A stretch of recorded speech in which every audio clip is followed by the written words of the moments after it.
Hello and welcome to Frankly Speaking, where we dive deep into regional headlines with leading policymakers and business leaders. I am Katie Jensen. On this episode, we speak to Fahad Nazer, spokesperson for the Embassy of Saudi Arabia in Washington, who joins us just days after the Crown Prince's high-profile visit to the United States. The trip brought major developments on defence and nuclear power and has cemented Saudi Arabia's regional partner for peace and prosperity in the region. We ask him about all of that, plus details of the Saudi initiative to convince Washington to intervene and settle the dispute in Sudan, and much more.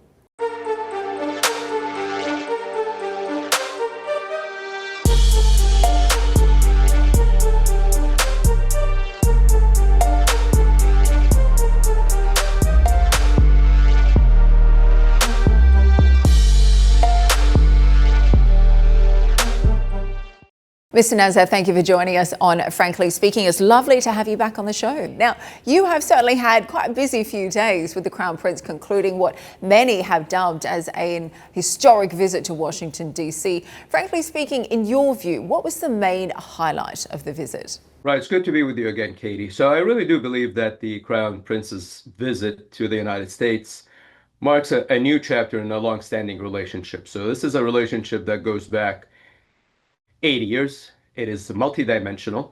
It's always included political cooperation on a number of fronts. It's always included security and military cooperation. And from the get-go, the economic component of the relationship, the trade between the two countries, has been a pillar of the relationship from the start, as I said. And I think all of these dimensions were really highlighted when His Highness visited. So there were a number of agreements that were signed, including a strategic defense agreement. There was an agreement on the use of nuclear energy for peaceful purposes. There was an agreement on artificial intelligence. There was also an agreement on educational cooperation and coordination. And so, like I said, this is a mutually beneficial relationship that has endured, not only endured, but I'd argue that it's continued to evolve over time. And there were so many different parts to this visit. It did seem to go very well. You mentioned some of the deals there as well. We saw President Trump referring to His Highness as a very good friend. Given that the defence cooperation dominated so much of the coverage, I want to talk a little bit about that defence deal. Tell me, are you as a government satisfied with it, and now the designation as a major non-NATO ally? Right. So I think that, again, the cooperation between Saudi Arabia and the United States on security and military affairs has been a pillar of the relationship really for decades. As you know, unfortunately, we do live in a dangerous neighborhood.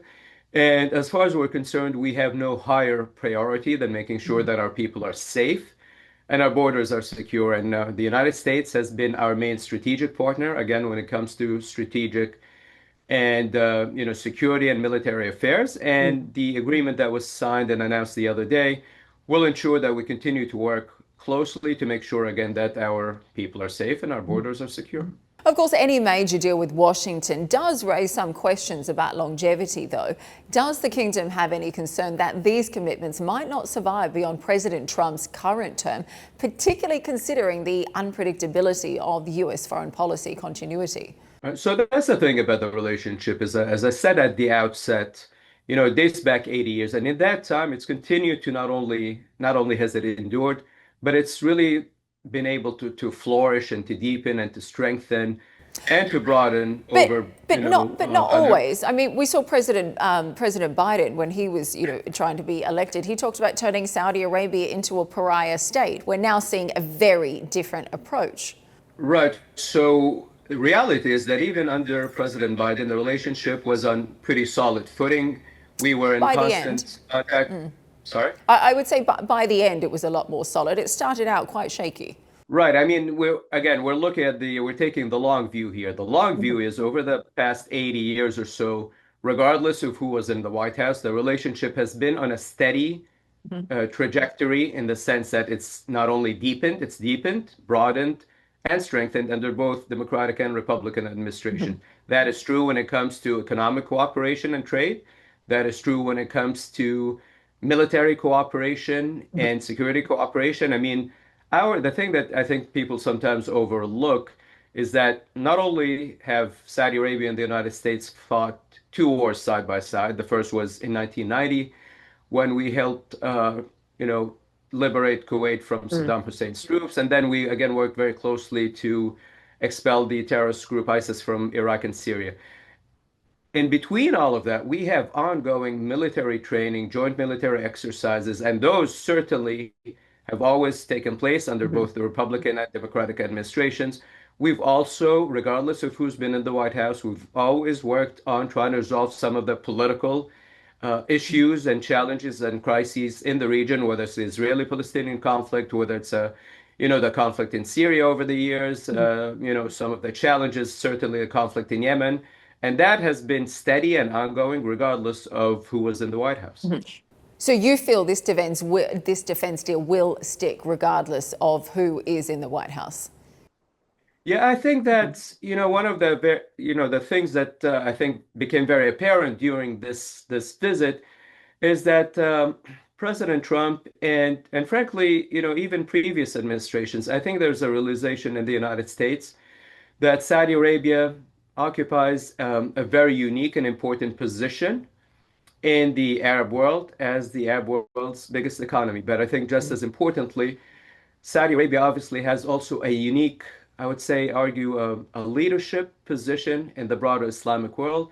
I think that there's an expectation among Arab majority nations, an expectation among Muslim majority nations for Saudi Arabia to play a leadership role in trying to resolve and address some of the challenges that these two communities face. Mm. We've long embraced this expectation and this leadership role, and I think that there's a realization here in the United States that for the Middle East to enjoy peace and prosperity, Saudi Arabia has to play a very important role. Mm. We are a force for good. We play a very important mediating role between nations and sometimes between factions within nations. We've done that for decades, going all the way back to the civil war in Lebanon.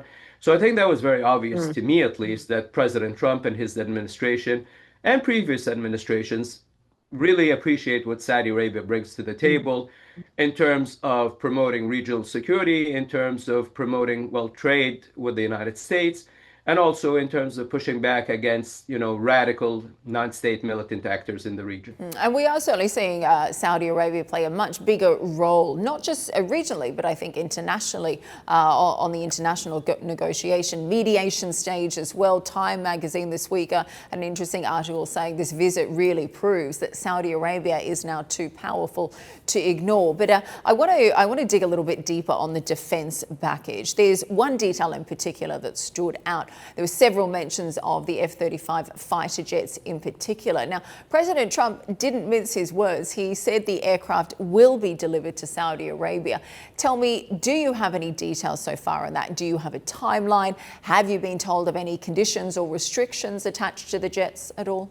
Right. So we typically don't speak about the specifics of, defense agreements and defense packages or, particular defensive platforms. What I can tell you is that obviously, and as I already mentioned, the this is an ongoing conversation that we're having with the administration. We are continuing to have it. We will make sure that our needs are met. And again, as I said earlier, we have really no higher priority than making sure our people are safe and our borders are secure. We will make sure that we are in possession of the most advanced weapons to meet our security and national security needs.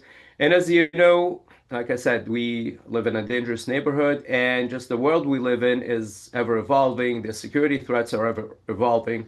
The United States happens to be our primary partner when it comes to security and military cooperation, and so this is an ongoing conversation, and it's been going on for decades, and it's been mutually beneficial. And like I said, Okay, I think the and United States really. even if you can't go through the details, though, do you have a timeline on this? Because if it does go ahead, it would be hugely, I think, not only successful but really have a big impact in the region. I believe that Israel is the only other country to receive these jets so far. So Saudi Arabia would be the second country in the region. Do you have an idea on that timeline? I don't have a specific timeline, but what I can tell you is, and based on obviously the statement that was issued a couple of days ago from the Ministry of Defense and our counterparts here in the United States, the conversation is going very well, and we will continue to have the conversation and make sure that our defense and security needs are met. And do you expect the F-35 sale to clear Congress, given the scrutiny that arms deals to the region often face? Right. So I don't really, I don't want to preempt anything, but what I can say is that we've had, for decades, we've managed to sign very important strategic security agreements and defense agreements and procure defense systems and platforms from the United States. And we will continue to do whatever is necessary and to have a conversation with whether if there's members in Congress who have questions, we've always managed to address them, and most of the deals that we've negotiated over the past have gone through. Okay, well, let's move on, shall we? Beyond defence, the other key part of the visit was cooperation on energy and technology. Washington and Riyadh have confirmed they will work together in nuclear energy and critical minerals as well. Tell me, what will that actually look like in practice? Right, so Saudi Arabia is becoming a hub for artificial intelligence. I think that when people talk about artificial intelligence, sometimes the broader conversation, what is sometimes often missed is the fact that it requires a lot of space, but it also requires a lot of energy, and Saudi Arabia has both in abundance, and we certainly have the political will. We believe that artificial intelligence will hold the key to, meeting a lot of the challenges that we as an international community face. It's already beginning to change the way people live, the way people work, the way that we learn and study. It obviously has tremendous applications in healthcare and otherwise.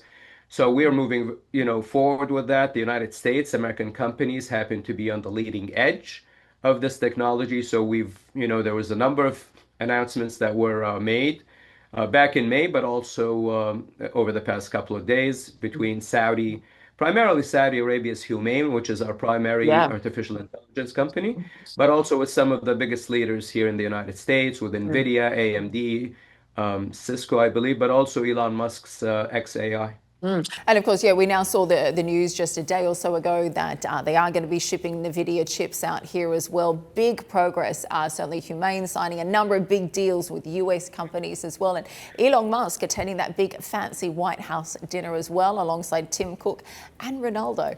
I was interested to see. But let me ask you a little bit more when it comes to energy, particularly nuclear energy. Big progress there thanks to this visit. There are some observers who might question why Saudi Arabia even needs nuclear energy, given its position as one of the world's largest oil producers and a major investor in renewables. So how does that make financial sense to the kingdom?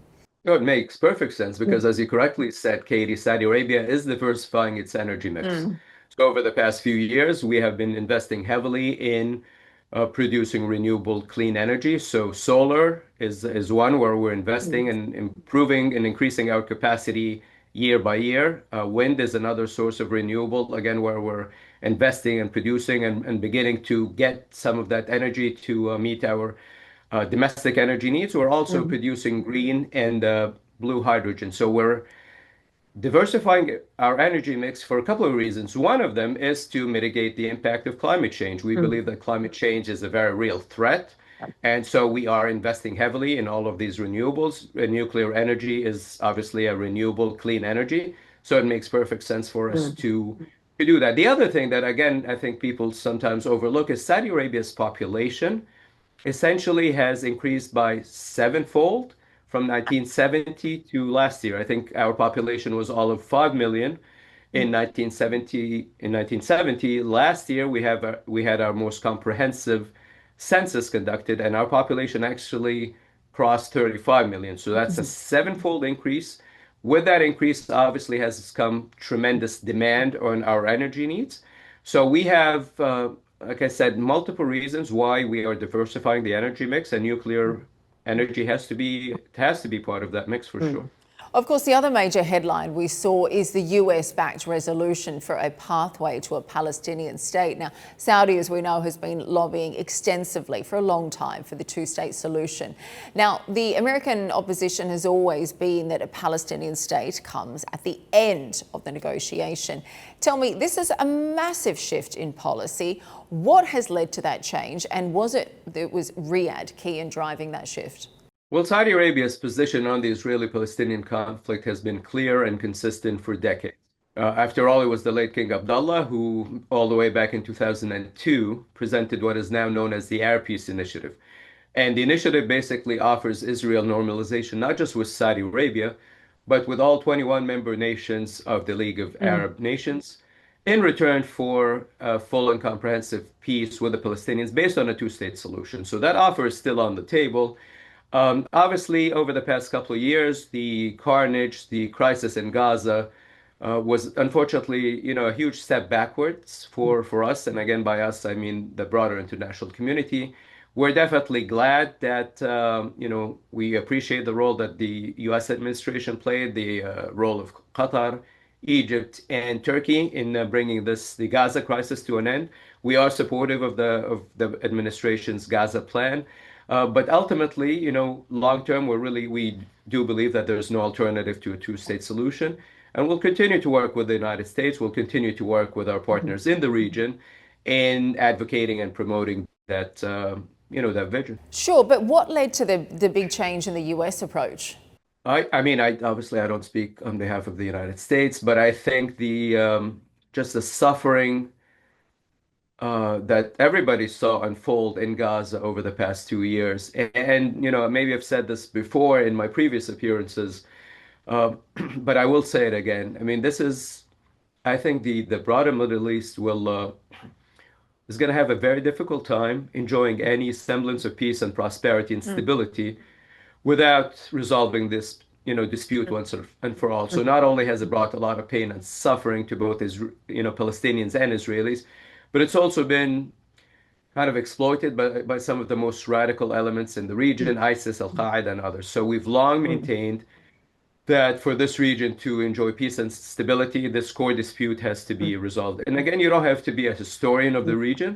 Obviously, the media covered the carnage, the destruction, the deaths in Gaza, and that's just not sustainable. It's not this cannot go on indefinitely. And we're certainly hopeful that people in Israel, the leadership there realizes this, that the only just and sensible way forward is to sit down with the Palestinian leadership. And granted, both sides will have to make difficult decisions, but we really don't see an alternative because, unfortunately, even if this conflict, periodically it does quiet down, and I think the international community loses sight of it, loses track of it, and I think again we as the international community assume, well, maybe it's things are quiet, but sooner or later, unfortunately, you always have an explosion of violence sooner or later. So this is Sure. not And sustainable. It cannot go on indefinitely. and I agree with you, but we're over 2 years in, and right now I feel like there's a fundamental problem here because both Israel and Hamas have already rejected the resolution. So, how do you chart a realistic path to a Palestinian state when the main actors on the ground oppose the framework the US has endorsed? I think otherwise, this news this week would have been seen as a major accomplishment in persuading Washington not to veto the decision at last. Yeah, so our main interlocutors in Palestine is the Palestinian Authority. So they've been supportive and they've also undergone reforms. We believe that they have the capacity to rule in both the West Bank and Gaza. That is the vision that we have. But ultimately, I mean, you are correct. I think both the Palestinians and the Israelis have to make difficult decisions going forward, and we'll continue to work with the United States. We're going to continue to work with our Palestinian partners, with our neighbors in the region, to try to push this forward because we really just don't see any alternative. All right. Well, the Crown Prince also raised another urgent crisis during the visit, this time over Sudan. Now, President Trump said that Sudan really wasn't on his radar before the Crown Prince really pressed him to act, but he's now said he would start working to end the war. Tell me, public pledges are one thing. What are the concrete steps that you expect Washington to take, and what outcome would the kingdom accept? Right. So, as we already mentioned, I think you mentioned it earlier, Saudi Arabia does play a unique role in the region in Mm. terms of helping mediate, the various crises. So we believe that there's tremendous potential in every single Arab country, no exception. Hmm. We felt that way about Syria for a long time. We felt that there's tremendous potential in Lebanon. There's tremendous potential in Sudan. There's potential in Yemen. the principles that we apply and adhere to apply are basically consistent in all of these, crisis zones. We believe in supporting, internationally recognized state institutions. We Mm, believe in political resolution. We don't believe that mhm, military solutions is the way forward in any of these, crises. And so we've been advocating, we've been keeping a channel mhm. open. Certainly, we've been very supportive of that. For just as an example, we've been very supportive of the transition in Syria with the new leadership and Sure, the new but if I president can, there. forgive me for interrupting you, but if I can Sure. press you, what are the concrete steps that you expect the US administration to take when it comes to trying to end the war in Sudan? Right. So again, I can't really speak on behalf of the United States, but Okay, we are well, what working would the closely with the kingdom United accept States. then? What would Yeah. the kingdom see as a successful attempt, at least? Right. So a successful attempt is Mm, obviously to bring the destruction and the fighting to an end. mm, Obviously, the conflict over the past 2 years has been the deaths, the displacement of people, potentially by the millions, mhm, according to some figures, has been terrible. But Saudi Arabia, again, from the beginning, has been able to and has tried to mediate between the two main factions. We're working very closely with mhm, some of our neighbors, again, to try to put a political resolution on the table. And again, that's the way forward as far as we're concerned. So we'll continue to have, an open channel of dialogue with not just with the United States, mhm, but some of our partners in the region, because again, this is a conflict that has brought a lot of pain and suffering. It's also created a mm, refugee problem. mm. And again, all of these countries, all of our neighbor countries have tremendous potential. Okay, well, All of these, on that, is yeah. Saudi Arabia prepared to take a more direct role, diplomatically or otherwise, to help stabilise Sudan? Yeah, and we have been there from the get-go. We had representatives from both factions come to Saudi Arabia shortly after the beginning of the conflict a couple of years ago. And that was what is known as the Jeddah process. And obviously, we will continue to push and promote for dialogue and a peaceful resolution of the Mhm. conflict. We believe that's the only way forward. Okay, well, let me change direction a little bit. And obviously, working on that crisis has to be a huge priority, I think, for all of us. Sudan's now become one of the biggest humanitarian crises in the world. But let me go back to a slightly different subject, the economic side of the partnership between the US and Saudi. Again, some big announcements over the last few days. Saudi Arabia has announced plans to increase its investments in the United States, I think around from 600 billion to around $1 trillion over time. But let me ask, given current oil prices and domestic priorities back home, does the kingdom actually have the fiscal space to make that pledge credible? Right, I think that we do. And again, when we talk about whether it's 600 billion or $1 trillion, and I think His Royal Highness, the Crown Prince, made that clear when he was at the Oval Office, that these pledges, these investments, these are mutually beneficial Mm, relationships. And that's the thing about the US-Saudi relationship, specific in general, but specifically when it comes to the economic dimension, when it comes to the trade, when it comes to the investment. This has been mutually beneficial from the get-go. So, mhm, a company, an American company like Bechtel, Pepsi, GE, GM have been in Saudi Arabia for decades. And now you have the new giants, you have the Amazons, the Ciscos, the Googles, who are leading our current transformation. mm, And whether we're talking about, Bechtel 80 years ago or Amazon, over the past couple of years, the relationship, like I said, is mutually beneficial. And the model has been fairly consistent in the mm, sense that American companies come to Saudi Arabia, they set up offices, they set up factories, they employ Saudis, they share know-how, they share expertise. mm, And so there's, like I said, it's a win-win as far as we're mm, concerned. And we are going to invest in the United States for mm, sure. But like I said, it's not just pure investments one way. It's mm. really kind of two-way trade, Mhm, two-way investments where everybody comes out a winner at the end, we mhm. believe. Again, within that, how much of this investment will be driven by government spending versus the Saudi private sector? Well, we're hoping that, and this is our vision for Saudi Arabia domestically in terms of how our economy is structured, but certainly even when it comes to foreign investment. We want to, and we've tried to empower the private sector over the past few years. We do have a number of funds, and the Public Investment Fund has been supportive of a number of sectors over the past couple of years. But we do definitely, in terms of what the regulations, setting up Mm. just the investment ecosystem, the economy in general in Saudi Arabia. We've tried to empower the private sector in any way that we can by streamlining regulations, by making capital more affordable, Mm. by making it easier for foreign investors to come in. I mean, that's a big part of Vision 2030, and direct foreign investment has been going up consistently, and a big chunk of it, I don't remember the exact figure in terms of percentage, but a big percentage of it is going, or rather coming from American companies. I believe that His Royal Highness the Crown Prince, when President Trump was in the kingdom back in May, said that there's 1,300 American companies doing business in Saudi Arabia. Mm. I fully anticipate that number to actually increase over time. And again, whether we're talking about huge companies or new emerging companies, this is all good as far as we're concerned. And this applies to Saudi companies as well. So we have huge companies like Aramco and SABIC, and those have evolved and continue to grow over the years. But also, we've empowered our SME sectors, the small and medium enterprises, many of whom, by the way, have been established by women. I think Mm. 40% of SMEs are actually Wow. last year were established by women. Mm. So we're empowering all, business leaders, whether Mm. you're a small business, whether you're Saudi owned or you have foreign partners. We've tried to empower the private sector in every way to thrive domestically, Mm. but also we want them to expand Mm. globally. And I see this myself. I travel to the kingdom quite a bit, and I do meet with, business leaders and leaders Mm. at Aramco and SABIC, but I also periodically do run into, leaders or business owners that own small and new businesses. But I can tell you, Katie, I mean, nobody thinks locally anymore.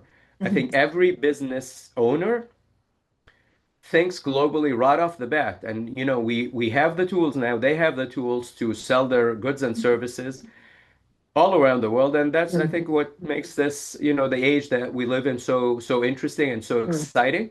And that's certainly the case in Saudi Arabia with Vision 2030, because we've created all of these, new sectors from the ground up, whether it's tourism, Absolutely. And I entertainment. would say you can very much Yeah. feel it on the ground. I notice even whenever I attend FII, I see a lot more American business people that I end up bumping into there as well. So it's something you can really see each day when you're actually in there.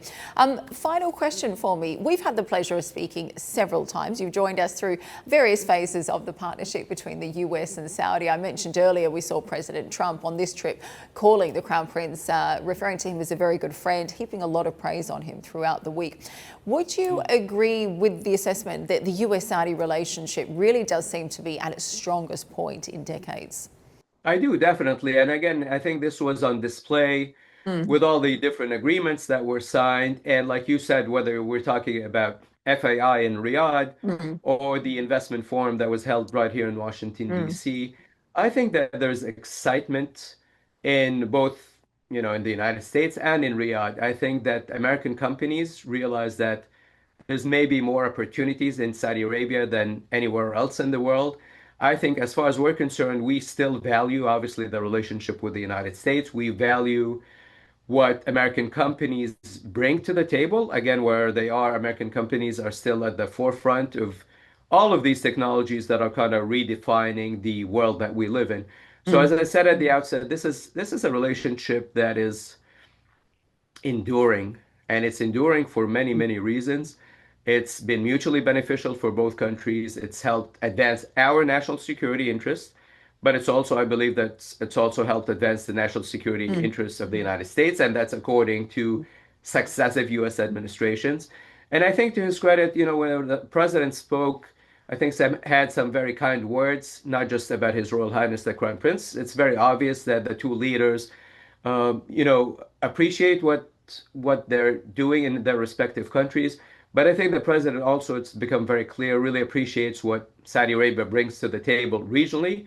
But he's seen some of these changes unfold in the kingdom over the past 7, 8 years, and I think he talked about that when he was in the kingdom in Mm. May. Yeah. And you said that yourself, Katie. I mean, you see the transformation in Saudi Arabia is so rapid, it is so Mm. breathtaking Mm. that if you spend a month in Saudi Arabia, or a couple of weeks sometimes, Mm. you will see these changes kind of unfolding right before your eyes. So right, this is a relationship that is enduring. It is well worth maintaining. It is, I agree with you. It is this is the best that it's been, and we fully anticipate that it will continue to strengthen and to deepen over the future. Very well said. And yes, I always say the only reason and the only way to really appreciate the transformation is actually spending time in the kingdom and seeing it firsthand. Thank you so much for your time today, Mr. Nazer. Lovely to be able to speak with you, and we do appreciate you joining us today. Always a pleasure, Katie. Thank you.